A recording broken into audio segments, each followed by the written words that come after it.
Montana, Strada ou Oroch? Qual é a melhor picape compacta de cabine dupla para uma floricultura que precisa de um novo carro zero de até R$115 mil? Essa é a pauta da nossa conversa. Bem, a Montana é o projeto mais recente, foi lançado há pouco tempo e, aparentemente, é a mais completa em linhas gerais, como carro de família e também como carro de trabalho.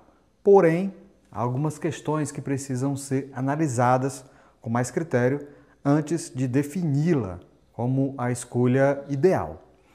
Em relação à estética, que é algo muito valorizado para quem quer um carro de uso familiar também, a gente tem três opções totalmente diferentes. A gente tem uma versão básica com calotas, maçanetas e retrovisores sem pintura e também temos uma versão completa com faróis de LED, rodas de liga muito bonitas e outros adereços estéticos. Também temos um meio termo representado pela Oroch Intense com um pacote estético interessante, mas que deixa claro que não é a versão completa, que não é a versão com todos os opcionais.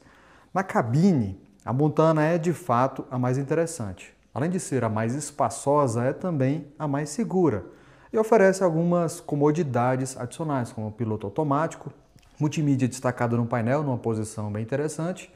No banco traseiro também é a melhor opção. No banco traseiro, a Montana é de fato a melhor opção por ter mais espaço para a cabeça, uma largura pouco maior e também um encosto do banco mais inclinado para trás, que proporciona viagens mais confortáveis. Mas esse é o lado de passeio. Vamos falar agora da questão do lado veículo de trabalho. O compartimento de carga das três tem tamanho próximo, com a desvantagem da Oroch em relação à altura. Isso se traduz também em menor volume, mas para uma floricultura, a questão do volume não é tão importante. Mas a questão do compartimento, do tamanho do compartimento do piso e também a utilidade, os recursos adicionais que essa caçamba oferece. Porta-escadas. Porta-escadas é aquela parte do canto ali da cabine que serve para encostar algum objeto maior, como o próprio nome diz, uma escada, um ferro, um pedaço de madeira, enfim. Na estrada, o porta-escadas ele é bem prático porque ele tem uma travessa distante da cabine que permite que seja transpassada uma corda, um cabo de aço, uma cinta, enfim. É um item de série, inclusive nas versões mais básicas e bastante útil. Na Oroch, essa peça é uma peça plástica, fácil de ser substituída e até barata também de ser substituída, mas não permite que seja amarrado nada ali.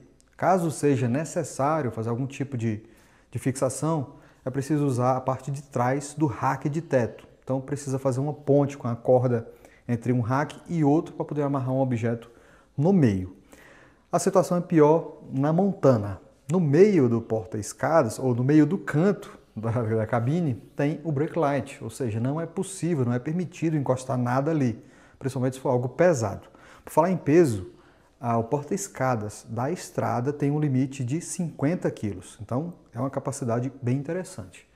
Felizmente, para a Montana e Oroch existe o Santo Antônio, vendido como acessório na concessionária. Inclusive, as duas oferecem dois modelos diferentes. Na Montana, um tubular e outro que combina mais com o estilo urbano da picape. Na Montana, a tampa da caçamba é a mais delicada do grupo, porque a fechadura é do tipo eletrônica. Aperta um botão, ela destrava a caçamba. Particularmente, eu nunca vi isso em picapes. Acredito que seja um sistema mais delicado, mas essa é a parte frágil somente, porque a Chevrolet diz que a tampa é capaz de suportar até 400 kg de peso. É 4 vezes mais capacidade do que a tampa da estrada. A Renault não fala nada em relação a isso. Capacidade de peso sobre o teto. Aí a gente tem uma vantagem bem clara da Montana e uma desvantagem da estrada. São 50 kg na Fiat, 80 na Renault e 100 kg na Chevrolet. É uma capacidade até surpreendente, porque o normal dessa capacidade é 50 kg, em média 50 kg nos carros convencionais. Vamos finalizar em relação à capacidade com o limite de reboque.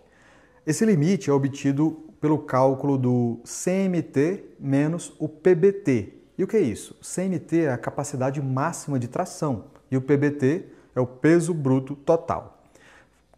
Fazendo esse cálculo, você chega ao limite de peso de reboque. Tá? Então a gente tem 710 quilos na Renault, sem dúvida nenhuma, uma das maiores capacidades no grupo de carros de passeio, exceto as picapes médias, né? 400 quilos na estrada com câmbio manual, vale lembrar, a gente até discutiu esse assunto em relação à estrada automática aqui, eu vou deixar o vídeo no final deste aqui, e um total de 0 quilos na Montana. Sim, a Chevrolet diz que a Montana não pode puxar reboque e deixa isso bem claro no manual. Inclusive, na etiqueta que informa o CMT e o PBT, dá para ver que o limite é realmente 0. O para-choque traseiro, as três oferecem um para-choque que serve de degrau, ao contrário, por exemplo, da Saveiro, que tem um para-choque mais estético, tá? E a Fiat informa que o limite de peso sobre o para-choque é de 100 kg. Renault e Chevrolet nada falam sobre o assunto. É importante a gente discutir também sobre suspensão traseira. A gente tem 3 receitas completamente diferentes. Na estrada, é um eixo rígido, na verdade, um eixo rígido com molas parabólicas. Na verdade, é uma espécie de uma lâmina de feixe de molas, tá? Hilux, S10 usam feixe de molas e a estrada usa uma lâmina daquele feixe. É o tipo de suspensão mais adequado para picapes compactas, tanto que a picape Corsa utilizava isso aí, Ford Pampa utilizava, porém com feixe de molas, mas também era um eixo rígido, e se eu não me engano, se não me falha a memória, a Ford Courier. Se eu estiver errado, deixa a correção aí nos comentários. Bem, então a estrada tem a suspensão mais adequada para o peso. Na Oroch, a gente tem um sistema independente, não é multilink, ao contrário do que muitos jornalistas falam. É um sistema McPherson, nada mais do que a adaptação do sistema de suspensão dianteira para o eixo traseiro. Então, é um sistema forte, robusto e independente que dá uma melhorada no conforto. Na Montana, a gente tem um eixo de torção com molas helicoidais. É o mesmo arranjo do Tracker, o mesmo arranjo de todos os carros populares nacionais. Tem a vantagem de ser barato, praticamente não dá manutenção, é simples e barato, mas é frágil. Então, quem tem Saveiro e carrega muito peso, sabe que com o tempo as rodas costumam ficar meio tortas para dentro e causar desgaste acentuado na parte interna dos pneus. Então, é um sistema de suspensão mais frágil, só é adequado para carros de passeio. Então, isso torna a Montana uma espécie de SUV com caçamba. Isso é importante deixar bem claro para quem precisa carregar muito peso com frequência na sua picape. Então, a Montana tem essa limitação. Em relação à mecânica, a gente tem 2 receitas completamente diferentes. Na Montana, um 3 cilindros completamente de alumínio, 1.2 turbo com intercooler. Em relação aos motores turbo de 3 cilindros atuais, ela tem uma diferença. A injeção eletrônica é do tipo convencional, de baixa pressão, e não o sistema de injeção direta com alta pressão. Tá? É um sistema convencional, é mais barato de manter, dá menos problema com combustível ruim. Em relação ao consumo, a desvantagem não é tanta, até porque a Montana tem um consumo muito bom. Agora, esse motor tem um calcanhar de Aquiles, que é a correia banhada em óleo. Se o motorista ou o mecânico errar na especificação do óleo e errar várias vezes, existe o risco dessa correia se romper e causar um dano catastrófico no motor. Na estrada e na Oroch, esse tipo de problema não existe, porque o 1.6 da Renault e o 1.3 da Fiat utilizam corrente de comando.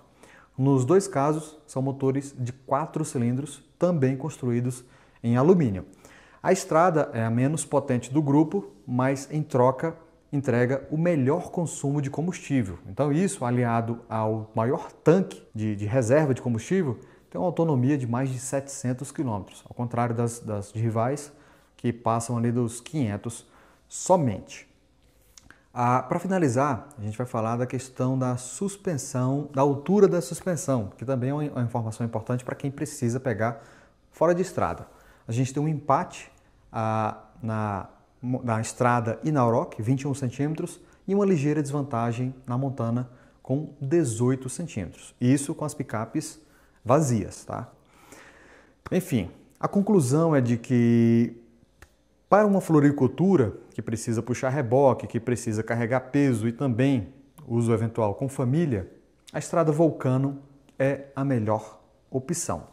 Porque além de ser a mais bonita por fora, é a mais econômica, é a mais forte, mais resistente. O motor 1.3 Firefly é conhecido pelo mercado como muito robusto. Isso se traduz em mais lucro para o empreendimento. Carro de trabalho que menos quebra, mais lucro dá. Em relação à cabine, as suas desvantagens são evidentes, mas não causam desconforto a ponto de incomodar. Então, no conjunto geral, a gente tem a estrada Vulcano em primeiro lugar, a Oroch Intense em segundo e a Montana, em razão da fragilidade da suspensão e da incapacidade de puxar reboque, em terceiro. Bem, se você pensa em comprar uma estrada automática com câmbio CVT, eu recomendo fortemente que assista esse vídeo aqui que eu vou deixar na tela. Se você gosta de review de picapes, eu vou deixar aqui do outro lado uma playlist com os melhores reviews do canal.